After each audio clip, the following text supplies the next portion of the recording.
Sometimes I'm generally at a loss as to what's going on. So this, the thing Fox are putting over, Democrats, and they label it Democrats, questioning whether the assassination attempt on the former president of the United States of America, Donald J. Trump, is fake. Why is Judge Jeanine Weinbox, why is she saying that?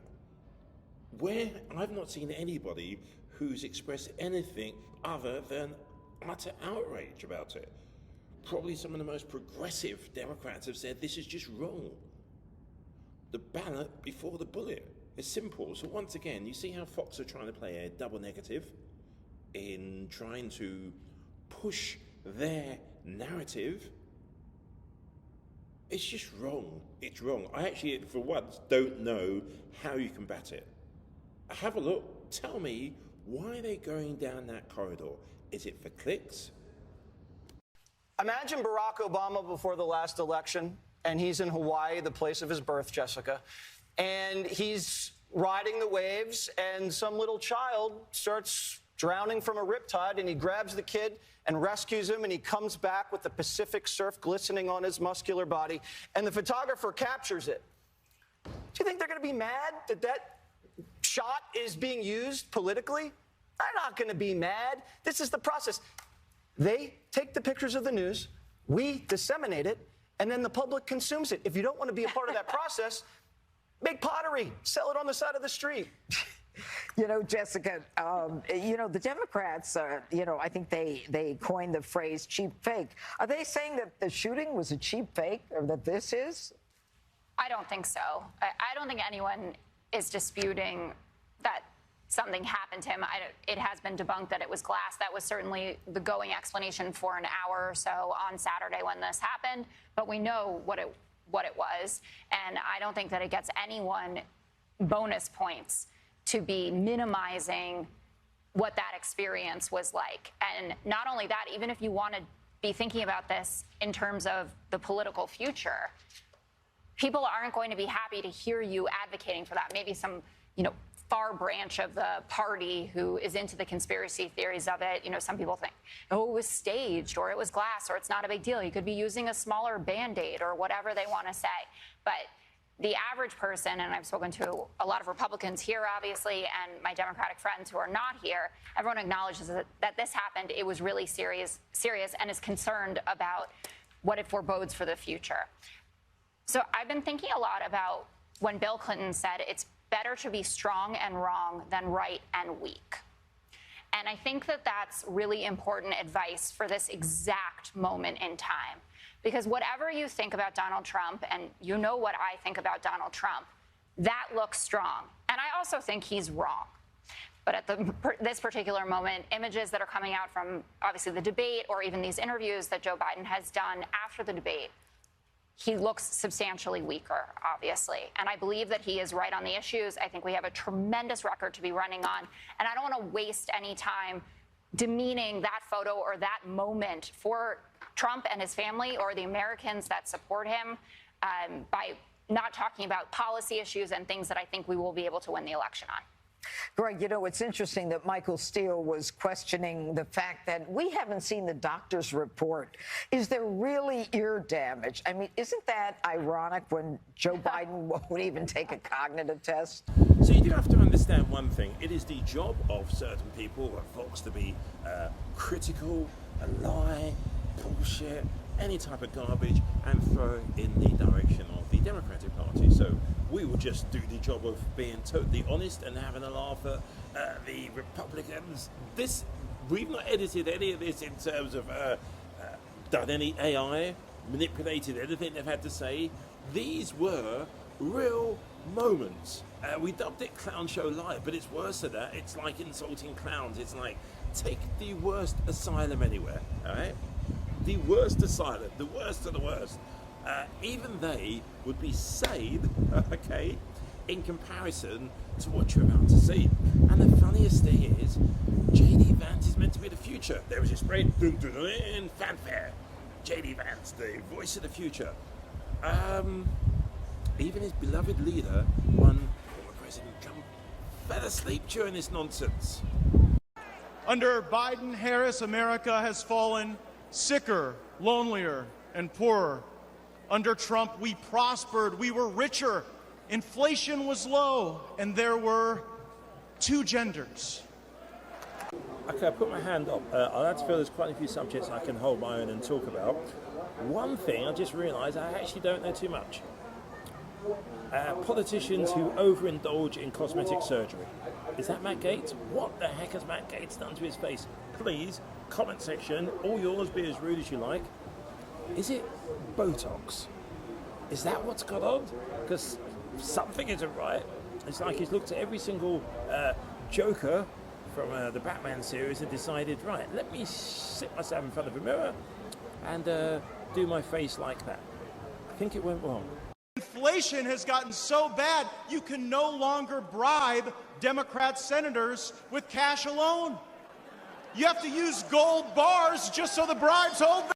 Under Biden-Harris, America has fallen sicker, lonelier, and poorer. Under Trump, we prospered, we were richer, inflation was low, and there were two genders. After 4 years of Joe Biden's disastrous America Last agenda, our country is more dangerous, vulnerable, and impoverished than anyone had thought possible. President Trump handed Biden a booming economy and a... He deterred Russia. You know what he told Putin? You try anything, and I'll take the tops off the Kremlin. And he didn't dare, did he? He did under Obama, he did under Biden, but not under Donald J. Trump. He diffused North Korea. Biden has welcomed into our country rapists, murderers, even terrorists. He will enforce the immigration laws. He will fight the Mexican drug cartels. And he will arrest the criminal illegal immigrants and put them behind bars. Or send them back.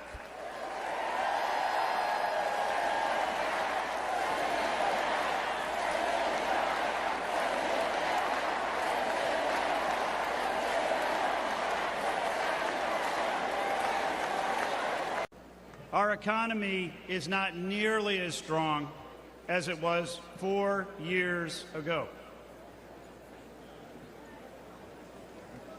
We can do better. We need to do better. I'm really missing out on something this Wednesday. Peter Navarro, same said Peter Navarro, who spent the last few months in jail, like Steve Bannon, rocks up to the RNC and is now meant to be a shining example of the party of law and order. How is Peter Navarro any sort of person who has any right to tell us what's right from wrong? How? The guy's a crook. Literally a crook. If you were running a school and you wanted a role model to come and give the pupils a talk, there would be outrage, like absolute outrage, if someone like Navarro turned up and came out with the garbage he was coming out with today. Gentlemen, please welcome former Director of the United States Office of Trade and Manufacturing Policy, Peter Navarro.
This is a beautiful thing.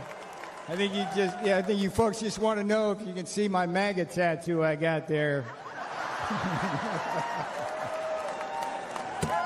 Yes, indeed. This morning I did walk out of a federal prison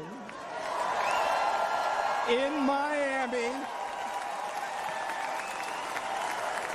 Joe Biden and his Department of Injustice put me there. Tonight I'm here with you in this beautiful city of Milwaukee. I got a very simple message for you. If they can come for me, and if they can come for Donald Trump, be careful, they will come for you. That's what these lawfare jackals don't understand. When they put people like me in prison and fire figurative and now literal bullets at Donald Trump, they also assault our families.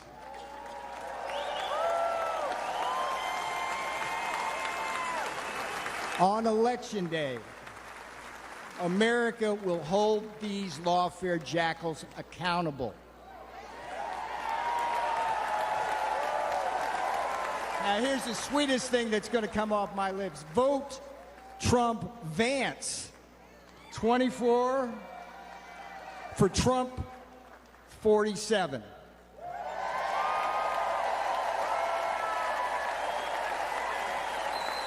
I'm Peter Navarro. I went to prison so you won't have to. This is my beautiful girl.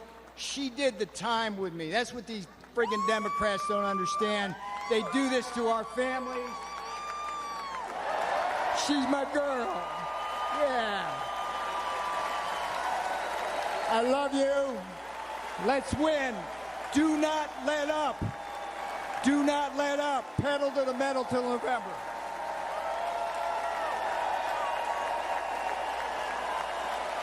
Ladies and gentlemen, please welcome former Director of the United States Office of Trade and Manufacturing Policy, Peter Navarro.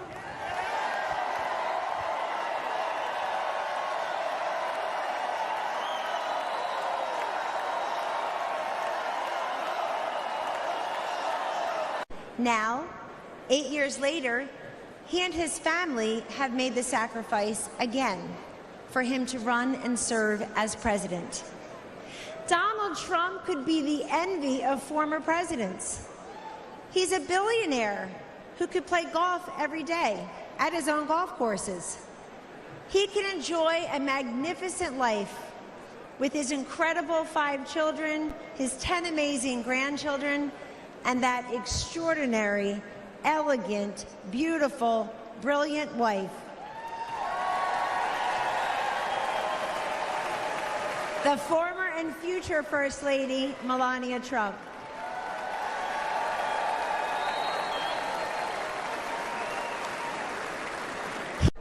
America, this is your moment. Will you stand for President Trump? Rise up! Rise up! Ladies and gentlemen, lovers of liberty